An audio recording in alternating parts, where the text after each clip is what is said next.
지난 15일 경기 성남의 한 아파트 엘리베이터. 문이 열리자마자 엘리베이터에 타고 있던 한 남성을 경찰이 제압합니다. 성착취물 제작 및 배포 혐의예요. 체포된 남성은 텔레그램을 이용해 성착취 범행을 벌인 범죄 집단 자경단의 총책 A씨입니다.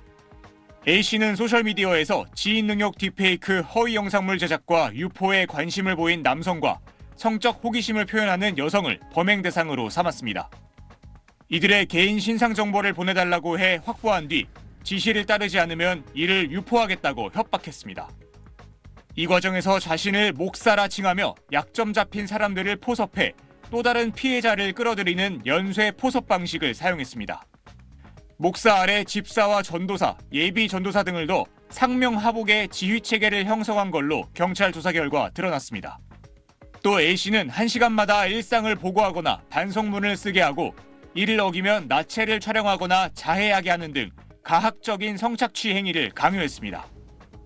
이런 방식으로 지난 2020년 5월부터 올해 1월까지 피해를 입은 사람은 무려 234명. 이 가운데 159명은 10대인 걸로 밝혀졌습니다. 과거 조주빈이 운영했던 박사방 사건보다 3배 넘는 피해 규모입니다. A씨는 피해자 가운데 미성년자 10명을 성폭행하고 불법 촬영까지 한 걸로 드러났습니다. 경찰은 텔레그램의 협조를 받아 A씨 등 자경단 조직원 14명을 검거했습니다. 텔레그램으로부터 2024년 9월 24일 범죄 관련 자료를 회신받은 최초의 사례입니다. 신상정보공개심의위원회를 연 경찰은 내일 A씨를 구속 송치할 방침입니다.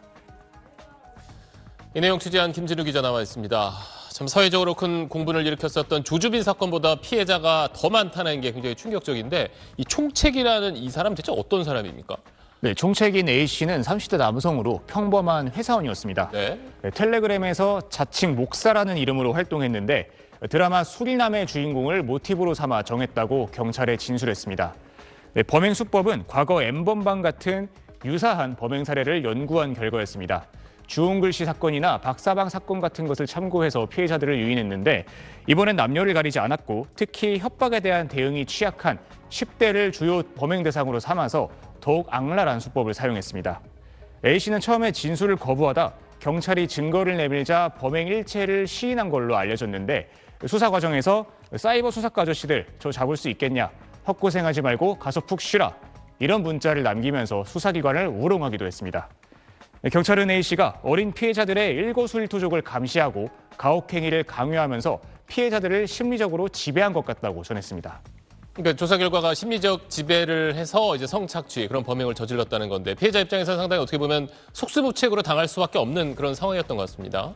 네, 그렇습니다. 아무래도 피해를 당하는 가장 큰 이유는 자신의 약점이나 잘못이 외부에 드러나는 걸 두려워하는 마음입니다. 그렇기 때문에 일단 이 순간을 벗어나자는 생각에 가해자의 협박에 응하게 되는데 일단 한번 응하면 요구사항이 더 잔혹해지고 이 과정에서 만들어진 성착취물 같은 것들이 피해자들을 더 옥죄할 수 있습니다. 그리고 가해자의 지속적인 요구에 따라서 범죄까지 저지르는 악순환이 이어지기도 합니다. 따라서 이런 상황에 처하게 될 경우엔 협박을 받자마자 곧바로 수사기관에 신고하는 것만이 피해를 줄이는 유일한 방법입니다. 그리고 평소에 가해자와 주고받은 메신저 대화 내용이나 사진과 영상, 가해자의 닉네임과 계정 아이디, 대화방 초대 링크를 모두 캡처해 두거나 저장해 놓은 뒤에 이 자료를 들고 본인이 거주하는 지자체에 있는 디지털 성범죄 피해자 지원센터에 신고해 도움과 지원을 받는 방법도 있습니다. 네, 알겠습니다. 지금까지 사회부 김진우 기자였습니다. 서울대 졸업생 박모 씨 등은 지난 2021년부터 여성들의 일상 사진으로 이른바 딥페이크 성착취물을 만들어 텔레그램을 통해 유포한 혐의로 재판에 넘겨졌습니다. 피해자들은 자신의 합성 사진이 유포된 걸 알고도 박 씨 등이 검거될 때까지 두려움에 떨어야 했습니다. 나의 모든 일상이 그냥 그들에게는 포르노처럼. 피해자는 서울대 동문 12명을 포함해 최소 61명에 달하고 유포된 음란물은 확인된 것만 1,700여 건에 이릅니다. 법원은 이른바 서울대 N번방으로 불리는 이 사건의 주범 박 씨에게 징역 10년을, 공범 강모 씨에겐 징역 4년을 선고했습니다. 재판부는 이들이 마치 사냥감을 선택하듯 피해자를 선정해 성적으로 모욕하고 인격을 말살시켰다고 꾸짖었습니다. 그러면서 피해자들은 일상적 사진조차 SNS에 올릴 수 없게 되는 등 끝없는 불안 속에 살아가게 됐다며 피해 회복이 사실상 불가능하다고 강조했습니다. 모든 피해자들이 인간관계나 사회관계가 상당 부분 좀 파탄되고 지장을 받았다 이렇게 말씀드릴 수 있을 것 같습니다. 재판부는 박 씨에게 검찰 구형량과 같은 중형을 선고했는데 피고인들을 엄중 처벌해 사회에 경종을 울릴 필요가 있다고 설명했습니다.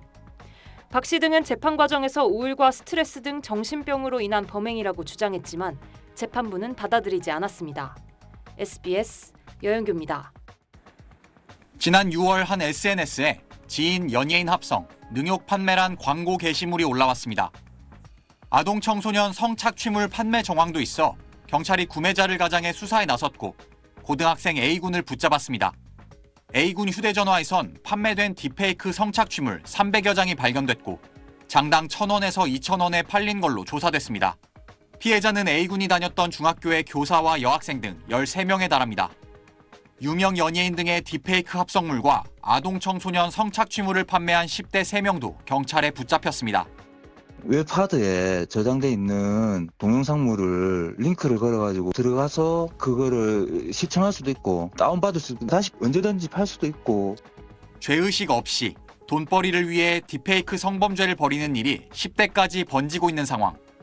경찰이 딥페이크 성착취물 제작자와 유포자에 대해선 구속 수사 등 강력 대응에 나서고 있지만 구매나 소지한 이들은 처벌할 방법이 없습니다.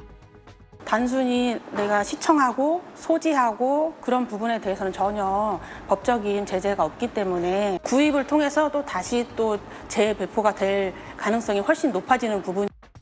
확산되는 논란에 여성단체 소속 수백 명이 서울 도심 거리로 나왔습니다.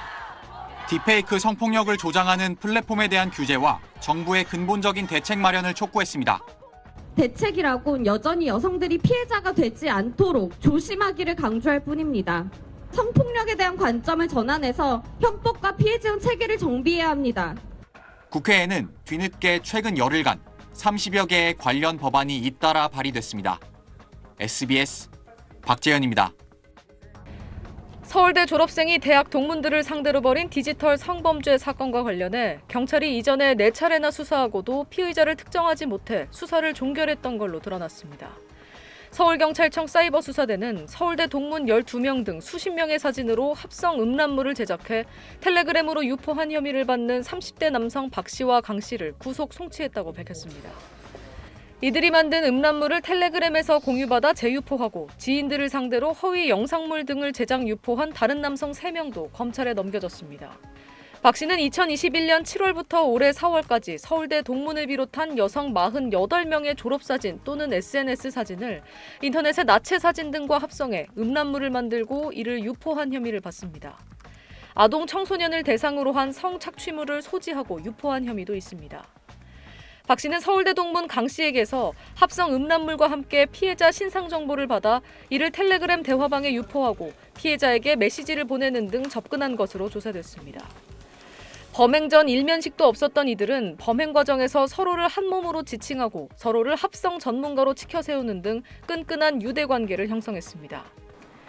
박 씨의 접근으로 피해 사실을 알게 된 피해자 일부는 서울 서대문, 강남, 관악경찰서와 세종경찰서에 개별적으로 이들을 고소했지만 당시 경찰은 피의자를 특정하지 못했다며 수사 중지, 불송치 결정을 내렸습니다.